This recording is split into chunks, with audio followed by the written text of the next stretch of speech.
To Tuesday training. Hello. Welcome to Tuesday training, everybody. It's so great to have you in the house. Hello, everybody. Tuesday training. We're talking bone spurs, arthritis. This is a special request conversation that came in through the request hotline. Hey, Lori. Hey, Cheryl. It's nice to see you guys. Kathy, I'm glad you're here. Yeah, welcome. I got a notice that it was streaming to a third party. I don't know who the third party is. I hope that I got it. Hi, everybody. Welcome to Tuesday. You guys are getting any crazy pop-ups on your end? No, all looks normal on your end? Okay, good. We're good to go then. Fantastic. Okay, here we go. Tuesday training for practitioners. So again, bone spurs and arthritis are on the docket for today, again, by special request. And I thought about this one and wondered if I had anything to offer. And then I remembered, yes, I absolutely do. I have navigated, just like you guys, lots and lots of arthritis in my clinical career, and every once in a while a bone spur. And I remember actually the very first time a patient came in with a bone spur, and I had a little bit of like oh no, and then looked into it and thought, oh wait, I got this. I got this. So I want to share with us today in our group training that clarity around bone spurs and arthritis so that we can get past the oh no part and then just know what to do about it. So that's what's on the plate for today. I keep saying docket. It's not a jury. Here's what's on deck for today. I know there's some more people coming in as I'm talking. Elizabeth, Len, Harry, glad to see you. Glad you guys are all here. Welcome, welcome, welcome. If you're here for the first time, I'm so glad that you are. I am your host for the hour. I'm Gina Schatz, a manual and movement practitioner, 31 years in the industry, working full time. And now I also split my time into pouring into practitioners, like what we're doing right now for the hour. We're going to talk shop. So every Tuesday we meet and talk anything manual movement, and my favorite, the lane in the middle where we all meet, so that we can do excellent work for our clients. Anything that you have that's a question you get to ask while we're here, use the chat, come off mute, use your microphone and your voice, and I'm happy to answer questions.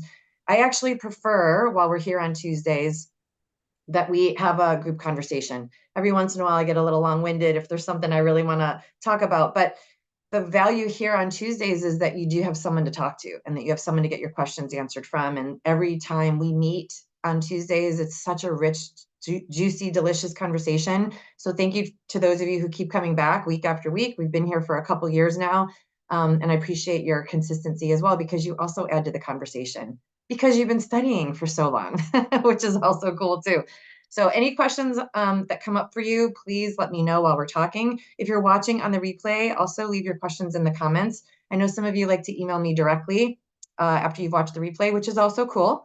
And I like the community questions. I like the community questions because first of all, it's courageous for you to ask. So bravo, heads up to you. Awesome, acknowledging you for that. And we also learn by hearing someone else's question. Maybe it's something we never thought of and we're like, oh yeah. Or maybe we didn't know how to formulate the question, or maybe there was just something in the answer that we hadn't considered, even if we didn't think we had the question. So this community learning, one of my favorite phrases is community learning fosters growth, and it really does. It's way more potent for you to be interacting here with us on Tuesdays, even if it's just leaving a question in the comment section, way more valuable than listening to it on replay by yourself. Way more valuable. We have studies that prove this. So it's another reason why I really love to come live every week instead of just send you a video when I feel like I am able and you can watch it on a replay whenever you're able. I really like the live interactive stuff. So again, big warm welcome to interact and ask questions. Let me know how I can support you because that's what we're here for. All right, so we're going to dive in today. How many of you here, Lori and Cheryl, I guess it would be you guys, show of hands, how many of you have navigated client work that you know they had generalized arthritis? Okay, great. And of those generalized arthritis, how many of them were self-diagnosed versus imaged diagnosed? Self-diagnosed most of them. Mm-hmm. I don't, if they came in there and they said, I went to my doctor, they went to their doctor for whatever, and oh, I have arthritis, but they never said, and maybe I get to ask, it wasn't ever anything that they was a scan or anything. It was kind of just this general blanket, you have arthritis, because we don't know what's might not know what's going on. Yeah. Mm-hmm. Okay, awesome. Cheryl, Same. same. Mm-hmm. Okay, awesome. And for the rest of you who are here, not yet on camera or not able to be on camera, totally fine. Leave me your comments in the chat so that I can read what's going on for you guys too. That's how I know where I can pour in the most value. So that's generalized arthritis. We're going to talk about generalized arthritis, osteoarthritis, rheumatoid arthritis, bone spurs. We're going to do a quick passover, just given the time that we have together today, but I want to draw distinctions between them so that you know what direction to face when you start, addressing it, if that's something that you're going to do. How many of you who are here have been met with a client who has presented with rheumatoid arthritis? Anybody faced with rheumatoid arthritis? Perry says, I'm on vacation, but still wanted to connect it. I mean, vacation and committed to Tuesday training, Perry. I love this. So glad you're here. I hope you're somewhere fun. Thanks for being here. What about rheumatoid arthritis? Anybody met with rheumatoid arthritis? No? Elizabeth in the chat says yes. Oh, I just saw it. Thanks, Lori, Yeah. for pointing me in that direction. So yes to RA. Okay, great. Totally different than generalized arthritis. And I'm going to explain the differences here in a second, and I'm going to tie it back to bone spurs. How many of you here have been, hey, Rhonda, how many of you here have been met with a diagnosis of osteoarthritis in a client that you're serving? Osteoarthritis? Yeah, about half of us. Okay. Very different diagnosis as well. And the key with osteoarthritis and rheumatoid arthritis that's different than generalized arthritis is that most people don't walk around self-diagnosing rheumatoid arthritis and osteoarthritis. So that's typically definitely image and doctor driven. And you get to ask for clarity anyway. But a lot of us, even some of my conversations have even been like, oh, I wonder if I'm getting arthritis, with friends and family members and things. It'll just sort of come up in conversation.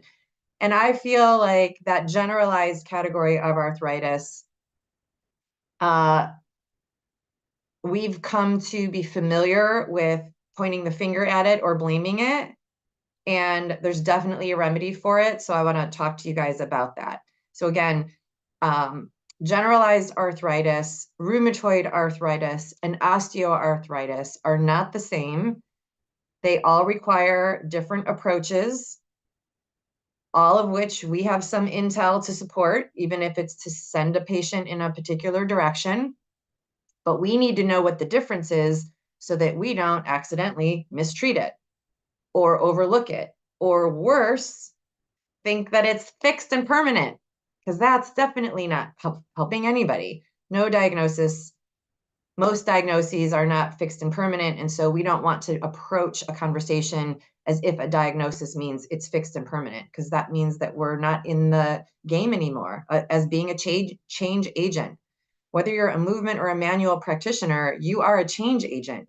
You're changing someone's discomfort to no discomfort. You're changing someone's ability to move or inability to move without pain into ability to move without pain. You're changing something. You are a change agent. So we want to be really thoughtful when we start talking diagnoses that we don't get fixed in our mind, because then we're out of the game of being a change agent. Doesn't mean be, a renegade and go rogue on a particular diagnosis. It means be informed about what kind of change is available and then proceed accordingly. So that's what I want to talk to you about lightly as we're walking through these three different arthritis types. And there's also other conversations to have about diagnoses and what to do with them. We're just focused on these three for today. So first off, rheumatoid arthritis. I'm going to start with my second offer just because it's sort of it's got like its own flavor to it. Rheumatoid arthritis is an arthritis, if you will. So I understand why they would put the word arthritis in the diagnosis. It does change joints. And so joints start to look different. And most arthritis is joint specific. However, the base underneath rheumatoid arthritis is that it is an inflammatory condition. And it is solely gut driven, meaning gut health driven. And the reason we know that did I say inflammatory? I meant to say immune. Wrong I word. Immune. It's immune driven. Let me start over. Nothing like live recording. Rheumatoid arthritis is immune driven. And yes, there's inflammation in all arthritis, but inflammation is another one of those catch-all phrases that it doesn't really help us to use it. Immune is the focal point I wanted us to have here. Rheumatoid arthritis is immune driven. And the reason we know that it's gut related is because more than 80% of your immune system is in your small intestine. And for those of you who are like, what? That's crazy. We talk about it in Inspired Beyond Anatomy when we go through all the organs and all the organ systems. If that matters to you to understand the organs and organ systems and how they play a part in each other and also contribute to musculoskeletal pain or function, then you want to go take that training, and it's an awesome one, and I love it. And if you're a gut health person or not yet a gut health person, maybe this is the key for you. If you navigate a lot of clients with rheumatoid arthritis, or maybe you have it yourself or someone that is close to you is navigating rheumatoid arthritis, you want to start learning gut health. And I know it's a big topic. It's almost trendy to the point of being almost not honored as big as it is. I'm certified in gut health, and I'm telling you, it's a big freaking deal. 409.8 million diagnosable symptoms all tie back to gut health. Rheumatoid arthritis is only one of them. There's over 400 million others that are tied directly back to gut health. That's not a guesstimate. Dr. Lehman gave us that study at the end of 2017. It might even be more than that since 2017. Millions and millions and millions of diagnoses are tied back to gut health. When it comes to rheumatoid arthritis, it's a direct link because of its immune base. The immune system, more than 80% of it is in your small intestine. If you or someone you know is navigating immunity or autoimmunity and not yet connecting that to gut health, then you connect it to gut health. Elizabeth, so it sounds like the most autoimmune disorders can trace back to gut health. Yes, exactly. Yes, exactly. If that is something that you're navigating now, autoimmunity isn't a direct, it's not directly on our path as manual and movement practitioners, but you might be, a personal trainer with a nutrition certificate, or you might be, you might have other certifications that sort of get you into the world of nutrition and other holistic practices in addition to your practices. A lot of us do that. It's absolutely yes. I'm a yes to all of that.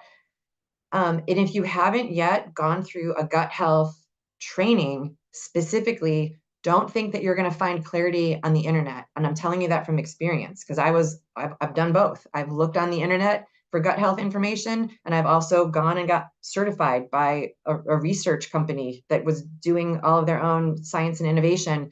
And I was like, oh, wait, this is not what they talk about on the internet. And interestingly about this, I was just spending time with some family over the weekend, and my sister-in-law said, I really like following person XYZ on socials. They really have a ton of really valuable information. Again, consider a caption on a social post is this long. It's not even as many words as what I'm sharing with you in this hour, right? Take out all the hellos and goodbyes, and it's still not even close. It's a paragraph. This is how people are consuming their information. This is how you're probably consuming your information, right? And then she went on to say, however, about every third or fourth post, this person wants me to buy their supplements. And so it makes me wonder if what they're telling me is actually valid, or do they just want me to buy something? And that's also part of what we're all doing out there on the internet. We have internet businesses. My reason for bringing this to you guys is be thoughtful and mindful and skillful about anything you do gut health related in the same way you do your manual and movement practices. Don't start becoming ad hoc on the next thing that you're going to do when you know better than that. So if you want to dive into gut health and you want to support people with autoimmune disorders or any of the other 400 million disorders that are tied back to gut health, then consider a legitimate gut certification training program. I can absolutely send you in that direction. I have one myself, but just be mindful that the internet is not going to give you everything you need to know about gut health, especially one paragraph at a time. It's just not going to happen. I see conflicting information all the time, and they're also still uncovering what they need to know. So all that to say, when your patients and clients come to you with rheumatoid arthritis, yes, they do have joint considerations that may affect the work you do manually or the movement that is available to them. And rheumatoid arthritis is not like other arthritis. It's autoimmune related. It's directly connected to the gut. Make sure you have emphasized that to your client. I know several of my clients who have been navigating rheumatoid arthritis with a rheumatologist. Yes, they should. And no one's talking gut health. So they're skimming the surface of the symptom that leads to the diagnosis, and they're not getting to the root of the immune system in the gut, because that's not what rheumatology studies. Again, like it's part of what's missing right now, and we're going to grow into it, you guys. There's going to be microbiomologists sometime soon, probably in the next 5 years, is my guess. But it's more than just Western. It's a holistic view of Western knowledge. Western doesn't do holistic. Western does siloed because they try to avert death. So there isn't yet a microbiomologist like there is a rheumatologist, a specialist in just that. And everything tying back to the gut is really throwing the Western world into a spin right now. You could cut the line. You could, get certified in gut health and then be the one in the front to be able to support that. And again, all of the other symptoms that drive with it. If you're not, then the minimum to know for your client and patient that you're serving who presents with rheumatoid arthritis is drop the seed that they want to start looking into gut health as well. You can even quote the 409.8 million diagnosable symptoms by Dr. Lehman, if that's what would support them in at least, tipping an ear in that direction. What's not going to work is just to continue to pound medication into their system, which is going to continue to decrease the vitality of their small intestine, which perpetuates the problem in the first place. That's that circular thing that we know as holistic practitioners that Western doesn't follow. They don't go in loops. They go in straight lines to get to the end to avert death. So we don't want to, we're not shaming in any way or criticizing, but you want to drop that seed. Okay, that's all I'm going to say about RA. Next, we have generalized arthritis. Generalized arthritis is unfortunately something that we have all bought into, that it's like part of the aging process. Not true. And it's also a place where I recognize this. This is my opinion. It's a place where opinion based on clinical findings. This is what I've found many times working clinically. When a doctor doesn't know the source of generalized discomfort and nothing detrimental shows up on a scan or an image, they'll label it arthritis. And it's almost like a catch-all phrase for them, which is actually good news because it means nothing detrimental is going on. There isn't the wild change in bone structure like there is in osteoarthritis. In osteoarthritis, I'm going to tag team these two here for a second. Bear with me. In osteoarthritis, which has also been tied to autoimmunity, believe it or not, sort of secondarily tied to autoimmunity, not in the same top contender like rheumatoid arthritis. In osteoarthritis, there are changes to the bone endings, meaning the bone itself has changed. Why does that contribute to pain and musculoskeletal issues? Is because that's where the soft tissue connects on the bones. So if the place that is the house for where the muscle attaches that it needs to attach to be able to do its job, if the house is now shifted, so is the mechanics available in the muscle also shifted. That's a problem. So we need to address and navigate through osteoarthritic conditions differently than generalized arthritic conditions, which may not have a change in the bone endings. It just might be, they do some, I've had conversations where someone's like, well, yeah, well, there's just not as much, moisture in my joint. There's just not as, the sac that's supposed to protect it isn't as big as it used to be. It's degenerating. Okay. Arthritis is not degenerative. Totally different category. But notice how people are trying to use their mirror neurons to connect with what it means when they get this stamped label of arthritis, when there might not be any changes. It might be a situation going on, but it doesn't mean the bones have changed. And this is very good news for us because we are designed to move. So if you're a manual practitioner and you're not yet working with corrective exercise or don't want to, and that's totally fine, you get to support your client and let them know you're designed to move, and moving is the magic elixir for arthritis. Now, that said, now I'm talking to you movement providers here, it has to be optimized movement, because you don't want to create misaligned movement on a joint and continue to irritate a joint that's already irritated. That's not a good recipe. That doesn't work. So the optimal alignment, what we call it in the SHOTS method, are repatterning to get us balanced on that axis and then generate movement from that focal central axis point where all joints can move fluidly the way they're designed. That's the type of movement that we're looking for. By the way, that's the type of movement we're always looking for. It doesn't have to be just because there's arthritis present or wondered if it's present. It's, in fact, probably what leads people to think they have arthritis, because they're not moving in optimal alignment and they're kind of grinding down on their joint structures until their joints are uncomfortable. And they keep doing the same workout, keep having the same discomfort, go to the doctor who takes an x-ray, who doesn't find anything and says, it's probably arthritis. Or it's just that the two bones that are supposed to be aligned and moving fluidly with a balanced lever system aren't doing that, and the joint's getting irritated. That's the easiest generalized arthritis to solve and resolve, right? Optimize their movement, optimize their joint alignment, optimize their lever system, and you're good to go. All of that discomfort will then magically disappear. Now, there's one caveat to that.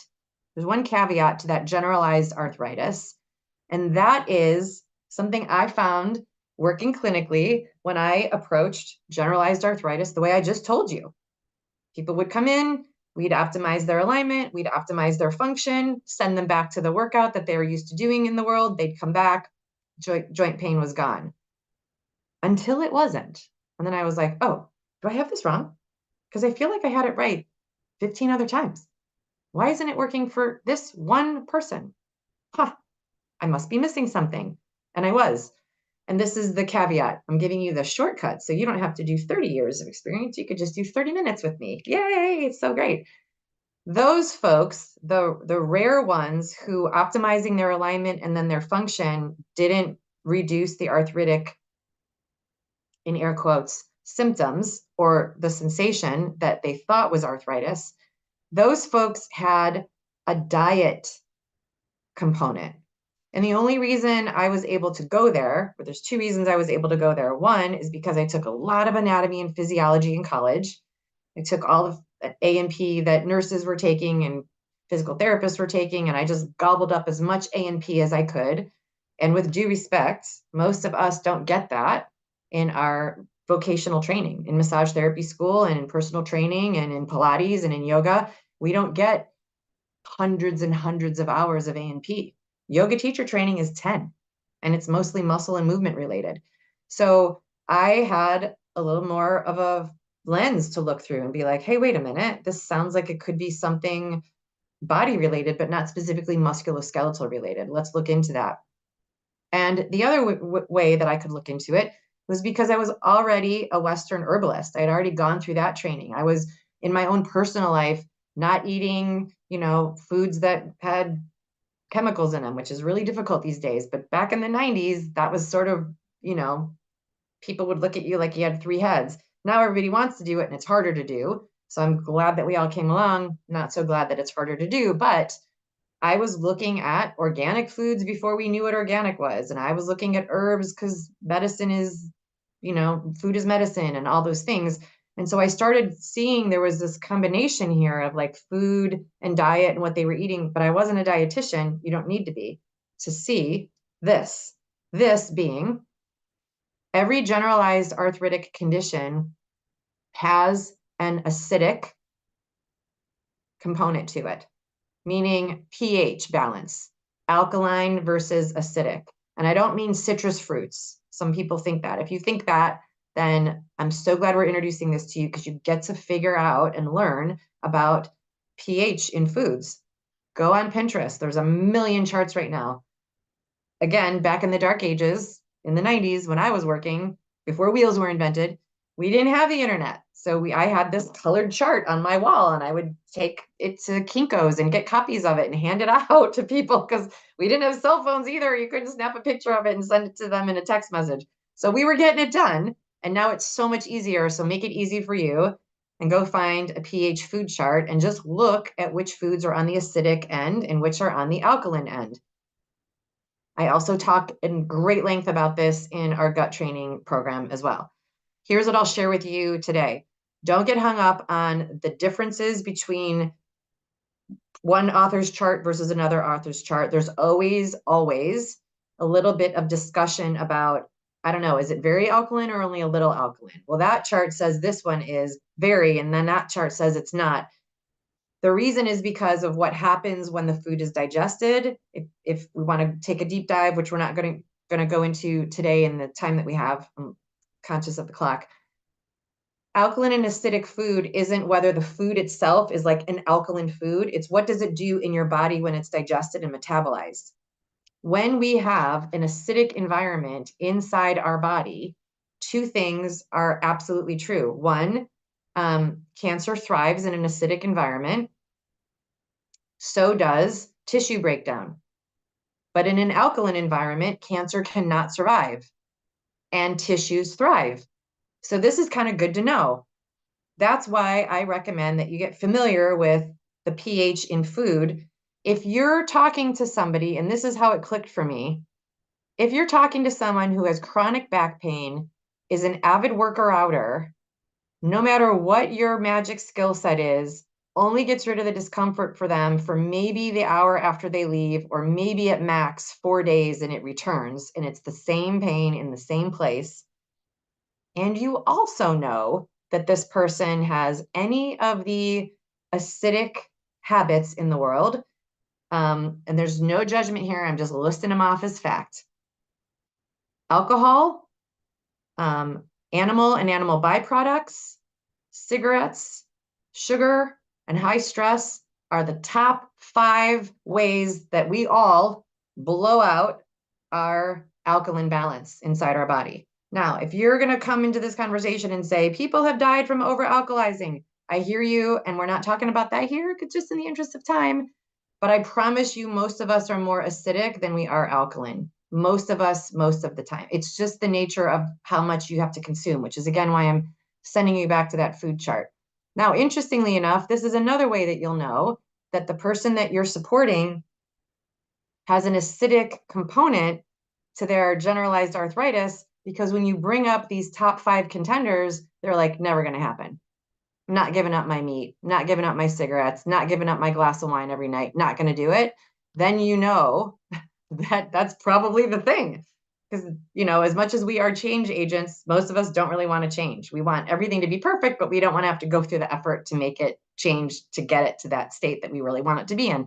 Human nature, and that's totally cool. But it's always a giveaway for me, where I'm like, wow, this person really wants to eat, what they want to eat every single day. And yet I'm pretty sure that the work that I do should have remedied that back pain by now. And it just hasn't. I think there's a connection here. So just keep that in mind. Number 1, again, generalized arthritis, they're not moving optimally, right? Or enough. And number 2 is that there could be an alkaline acidic pH component involved as well. Now, I'm also not recommending that you become armchair dietitians. Don't work outside of your scope.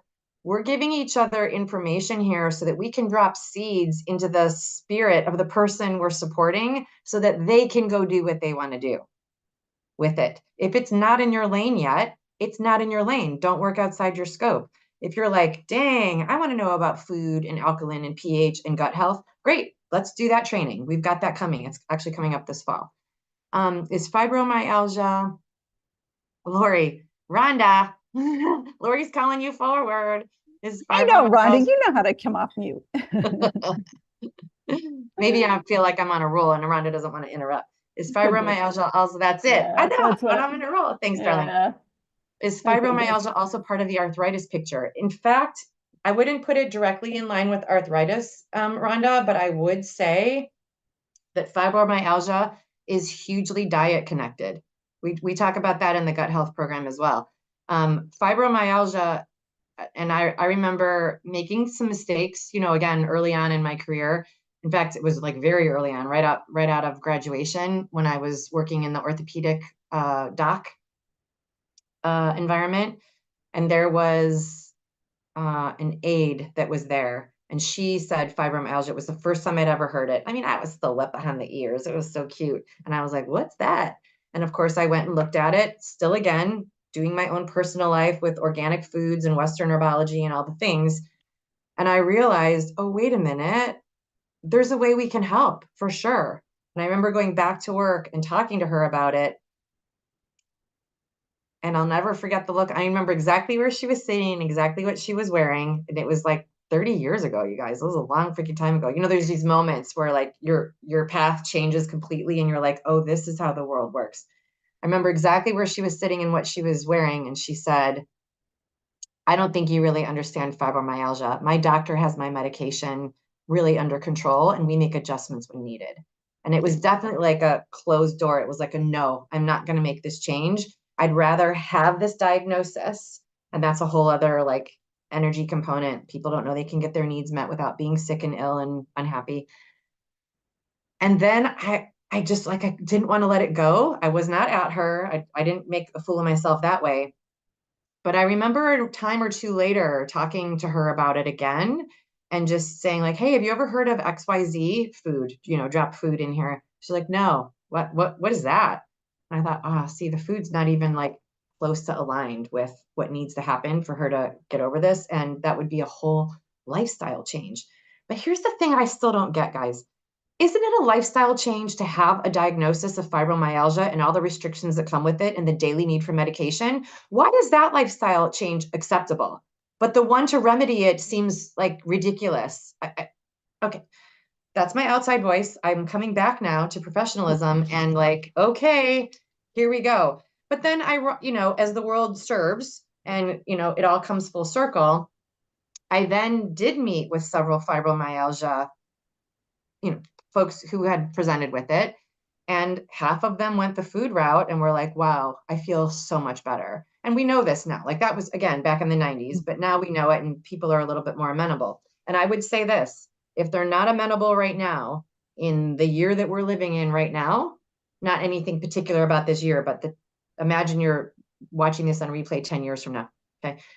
In the year that we are on the calendar, if folks are still a hard no after all the information that's available and all of the research that's accessible on Google and all of the even commercials have changed, right? If they're a hard no, zip your lips because you will probably piss them off and they're just a no. Don't get righteous about making someone want to do something different. It's just not there. Gary, you have a question? Yes, no, it's Okay. more of a statement, because my background is really as a mind and body therapist. And I've had a number of clients with fibro. I started looking at the emotional piece. Yeah. And there is everyone that I've worked with that had the emotional piece, the whole fibro thing, it just disappeared. So there Right. is an emotional component to this. Rhonda, if you want to get in touch with me, I can get you onto the MD, a doctor who had fibro. She looked at this piece of it, fixed her own fibro, and has written a book on it. I'd be happy to share that with you. So there Yeah. is that piece. I mean, again, it might be outside of most people's ballywick, but you can just say, okay, here's a book. Go read this, see if any of this stuff makes sense. Mm, And then mhm. there are ways to go in that route, but fibro is very complicated. So, anyway. It's Yes, and Gary, that's what please send me the info. Mhm. Okay, just leave your contact in the chat and I will do that. Okay. You guys can also connect in the student lounge in the Facebook group as well. Yep, where Right. we're all in open dialogue there as well. Fibro is a little bit more complicated than generalized arthritis, for example. And remember, 409.8 million diagnosable symptoms all tied back to gut health.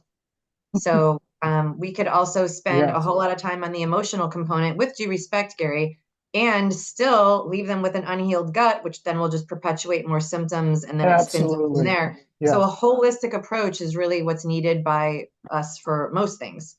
Okay, let's move on now to osteoarthritis. So in osteoarthritis, well, I did already share actually, there's changes at the bone itself changes, which means what attaches to it also is affected by its house where it attaches to. And most folks who present to us, my experience, who present to me with a diagnosed osteoarthritic condition, either can move through it and they know their limitations, or they move through it with some discomfort and they've come accustomed to that discomfort. The reason I'm sharing that is not because we want people to become accustomed with discomfort. It's because I don't want you to mistakenly think it can be reversed, because it can't. And we still need to work with them to move in the way that they are the most comfortable. And it might not be in the absence completely of discomfort, because they're used to working with these bone changes, and they have to still move. We're all designed to move, especially when there's underlying pathological changes. You have to still move even more. It just becomes harder to do, and that's the catch-22. So again, that's why for those of you who are doing corrective exercise, you get to move your people. If you're manual practitioners, you get to send your people to movement people. If you're not the movement person, that's totally fine. Partner with your client to get them the support they need, which includes movement. And for all of us who are doing movement, you got to do it optimized. That's why we focus on optimal patterning in the shots method. You don't have to be a corrective exercise specialist to know how a joint should move optimally. You could be a manual practitioner and still be able to spot someone and figure that out with them. And it's really important. It's important for all people, not just once you have osteoarthritis. However, once someone has osteoarthritis, they probably need manual and movement practices to support their changed condition, and they need to be very targeted and very specific. And I'm not going to teach you what those techniques are here in today. I'm just going to share with you that there's changes. Most of them can't do fully what they used to do, and you're going to still move them as if they could, like to the limit, not without discomfort, because there's going to be some discomfort. Notice I did not say pain. You're not moving people through pain. I will never say to move people through pain. Doesn't mean that they have to have pain to move. I'll say it again. I'm not saying that people should move through pain. Some discomfort, some level of discomfort, most folks with osteo are living with, and they're accustomed to it. You don't create more pain, though, to get them to move optimally. That's the distinction I really want to land here.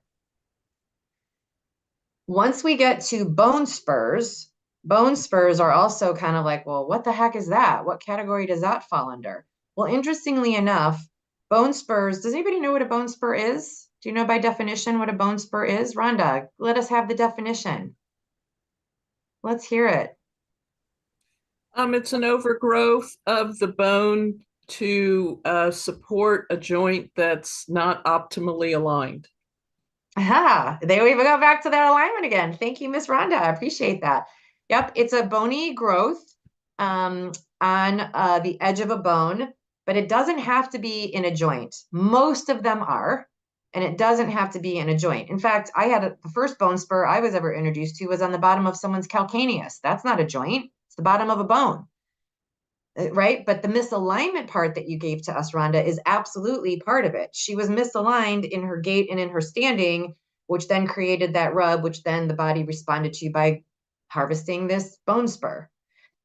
Bone spurs, think of them like the calcifications on coral. You guys have ever been like snorkeling and you've seen this beautiful coral reefs, and there's like these, they look like I don't know, they look like tulip heads, like unbloomed tulips, right?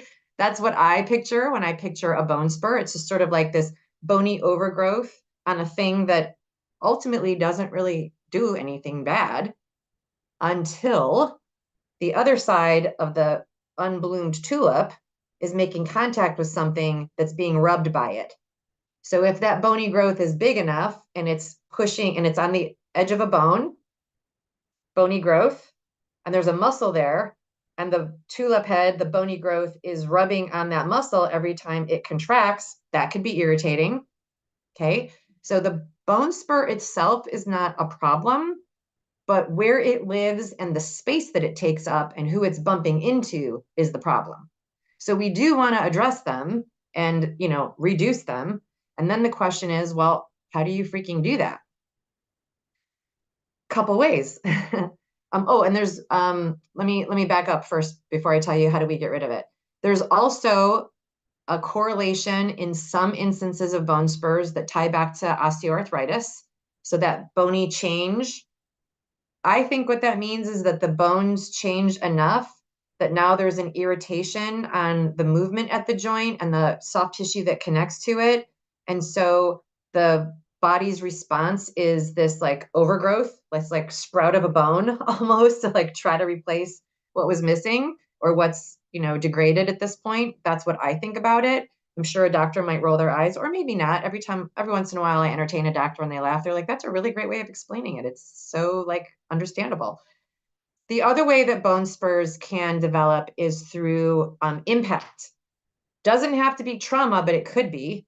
But any impact on a joint, which again, think about my client who was walking. The impact of her heel striking the ground is impact. It's an injury. Striking your heel when you walk and having it be audible, by the way, is not optimal walking. So we talk about the many steps of gait in our SHOTS method practitioner program. It takes hours to get through all of it. So I don't have the capacity to do that with you here, but I will share with you step one is that you should not hear a heel strike when you're walking. That means there's other functional things missing in that gait pattern. That can be an injury to the calcaneus. That's why my client developed a bone spur on the bottom of her calcaneus. She was a thumper, thump, thump, thump, thump, like, you know, room shaking, thumping as she walked. Her bone expressed that as an injury.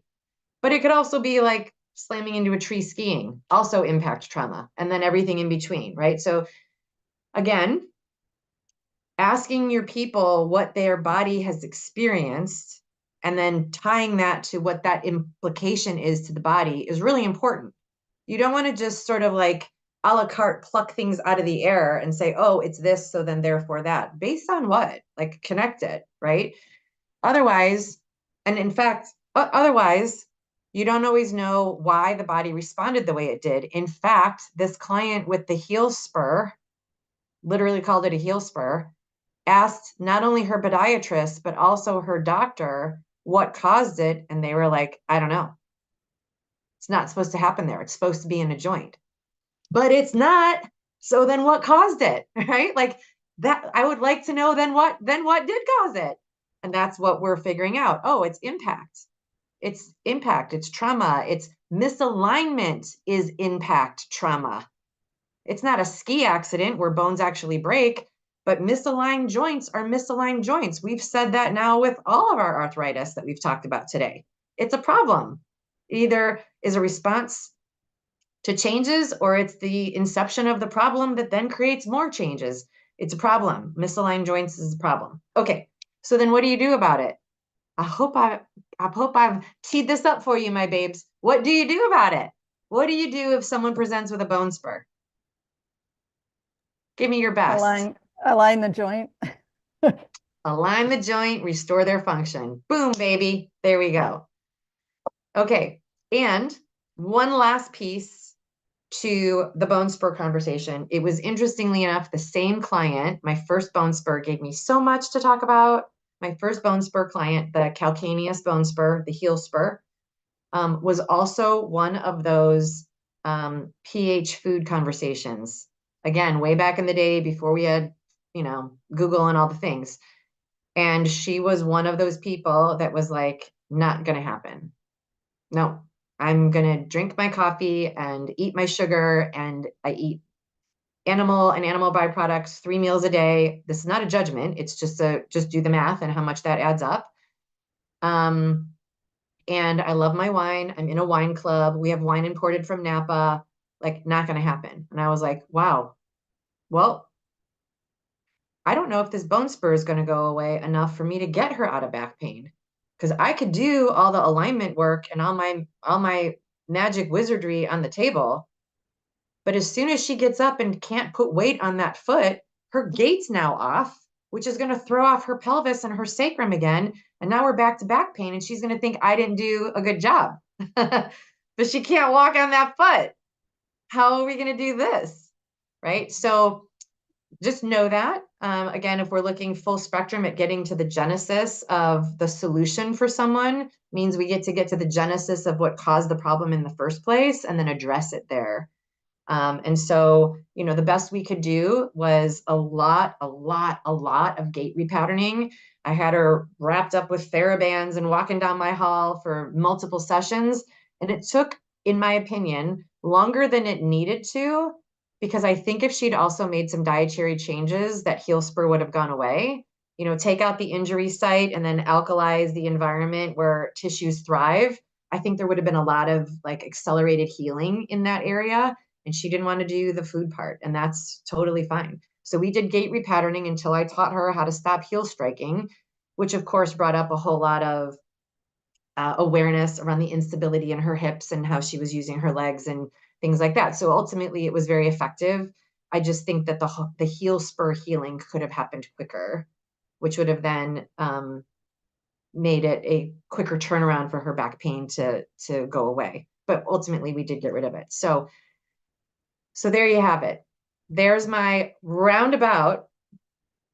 Talking about bone spurs to start just seemed like I couldn't really start there. I needed to give you guys all this other stuff that I knew when I met my first bone spur, because that's how I got her through what we needed to get through to ultimately remedy the presence of that bone spur. And that's all I got. It's definitely an arthritis bone spur conversation. Okay. Please, over to you guys. What questions do you have? What other questions? You guys have been asking great questions so far. Any other questions that came up for you while I was talking? Gary? I just love how complete all this is. The hip bone's connected to the whatever. And oh, by the way, there are biochemical issues here with foods. And it's the holistic piece of this. I think Indeed. it's great. Yes, thank you. Absolutely. My pleasure. Any questions that I can answer for you guys? Anybody have a question? Yeah. So bone spurs can dissolve. I mean, They're not permanent. They're not permanent. They don't have to be. And again, this is the caveat I would offer, Cheryl, based on how was it perpetuated? Because if, oh, good, Perry, thanks. I'm glad you're here too. If it was perpetuated by something that is not remedied, then the source of what caused it is still sourcing it to be there. Right. So let's use my bone spur, heel spur client. Pretty sure that it was an acidic environment. She had other arthritis and other things going on in her body too. I didn't give you obviously her whole intake, but she definitely had some dietary issues back then as well that we knew about. Acidic was one component of that. And she was a heel striker. And she came in with back pain. So as a manual practitioner, if I just laid her down on the table and did all the things to release all the trigger points and all the myofascial release and all my fancy fandangled techniques and tools to eradicate her back pain, she would have gotten up off my table and had no back pain. If I did my job right, and I'm pretty good. But that's not what caused the back pain.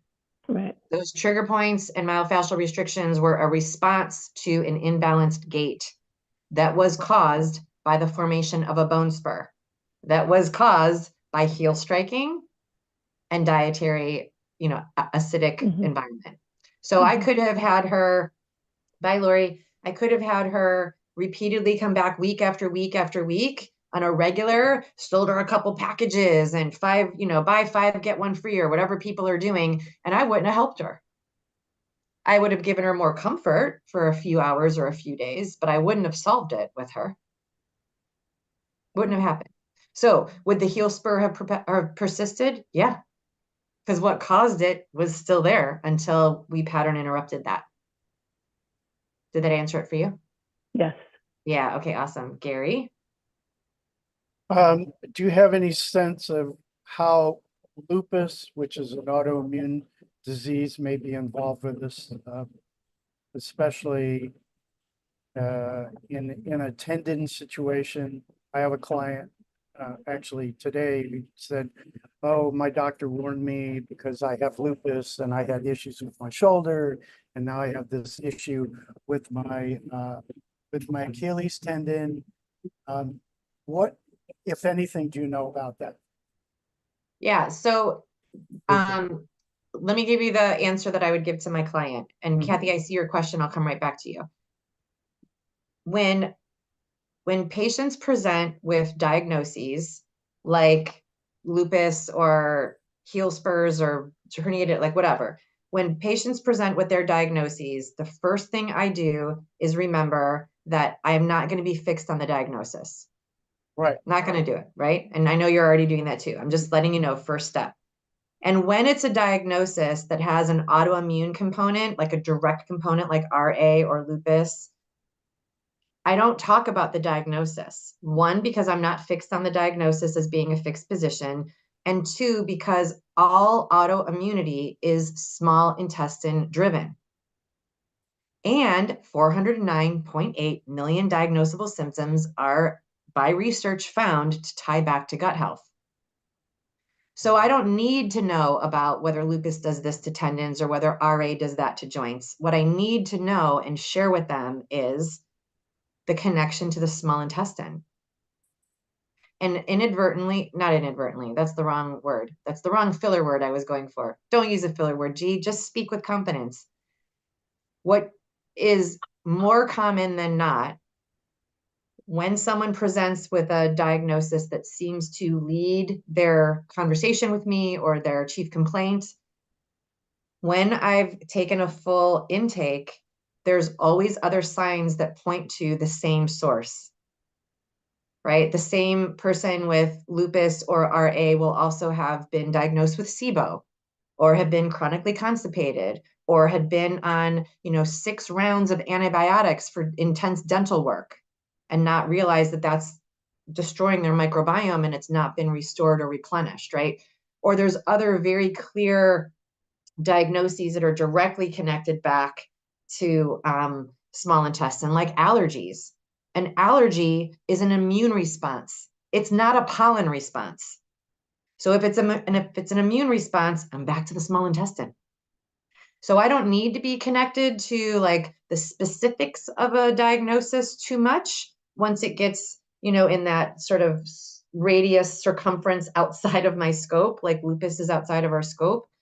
But I do get to acknowledge in conversation with them that there's a small intestine connection. And again, if you guys are interested in what that is and the small intestine and the gut health, type gut health in the chat here. And I will share other information with you that I have. I know we're definitely crossing our lanes here today, which I'm happy about. It's on my mind anyway, because our training is coming up this fall.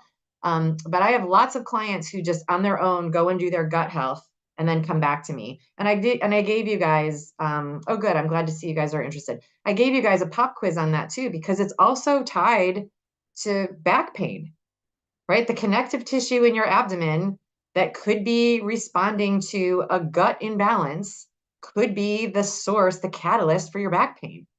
But we could keep massaging them over and over again or stretching them till noon every day, but it's their gut, right? So there's lots of ways that gut ties in. Again, 0.8 million symptoms tie back to gut health. It's everything. It's all of it tied back. Sometimes it's a direct connection. Sometimes it's a leapfrog 2 steps away, but they all point back.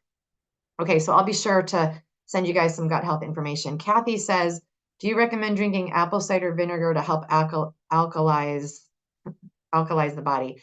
I don't, Kathy, and here's why. I actually have a video on this I have a gut health group on Facebook. I keep these very separate, guys. I'm coming back to your question, Kathy. I keep gut health and body work separate. I hope it's obvious because they're not the same, right? Different hats, different regulations. You're not a gut health specialist while your person's coming in for body work. Like, don't do that and threaten your own license. Like, don't do that. So I do let folks know I'm available for this and I'm available for that. I'm available for this. I'm available, but not all in the same session. If you want to come to me as a gut health specialist, I can't have you on my treatment table the same session. Not going to happen. It's against the law. Not going to do it. And also I need time, right? Like, I'm not going to, cut short our gut health exploration and cut short your functional movement and then give you C+ on both and then call it a effective stuff. I'm not going to do that, but it's illegal. So just be thoughtful about that. And it's also why not a large intestine? I mean, because of how the microvilli are designed in the small intestine for absorption, there's lymph in each one of those microvilli. I give you the whole anatomy in that course, by the way. And the large intestine does not have lymph in it. It's designed to just evacuate and absorb water. That's it. I'm coming back to your question, Kathy. So when I'm navigating gut health with a client, I think this is where I left off. I'll drop a seed for them about gut health, but I won't make it part of their bodywork session. I think I was starting to make another point and I lost track. If anybody remembers where I was, please remind me because I wanted to share something juicy with you guys. So back to apple cider vinegar, Kathy, I have a video on this actually in my gut health group. This is where I was going. I don't keep it separate from you guys either to keep you in the dark. I keep it separate because I keep it separate. If you want to learn gut health from me as a not body worker, but gut health trained person, I will happily do that with you. Absolutely. And I'm obviously a body worker at the same time, so I know how it's tied to back pain.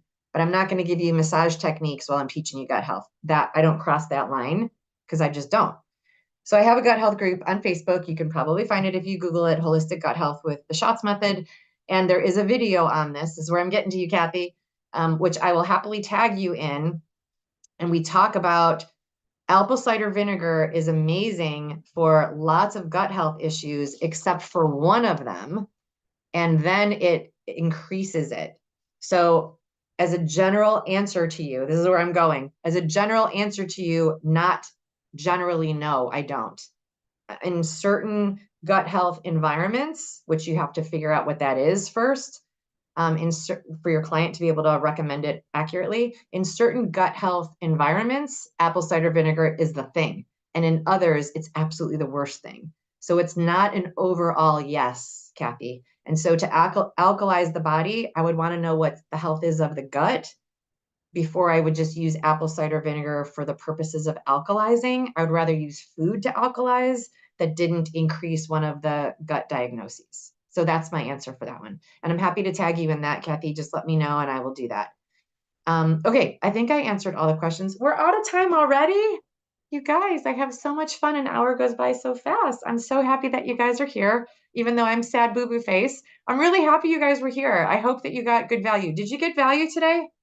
Did you have something that you can apply right away? Okay, beautiful. That makes me feel at ease about our time together. Good. I'm happy to have spent the time with you. Thank you so much for contributing to this really rich conversation. I appreciate you. I will go back into the chat after we wrap up today and send you guys the gut health information that you've asked about. Okay, Kathy, will do. You got to be in that group first. I hope you are. Holistic Gut Health with the Shots Method. Go find that group if you're not there. And also, you're here on Zoom, so I probably have your email. If I don't find you in the group, I'll email you directly and we'll get you set up. We'll get you hooked up that way. That to say, my friends, thank you so much for being here and for contributing to this amazing conversation. I appreciate each and every one of you and all that you contribute and all the amazing work that you're doing in the world. in between the days when I don't see you. But I will be back here, same time, same channel next week. And I look forward to seeing you here then too. Okay, bye for now.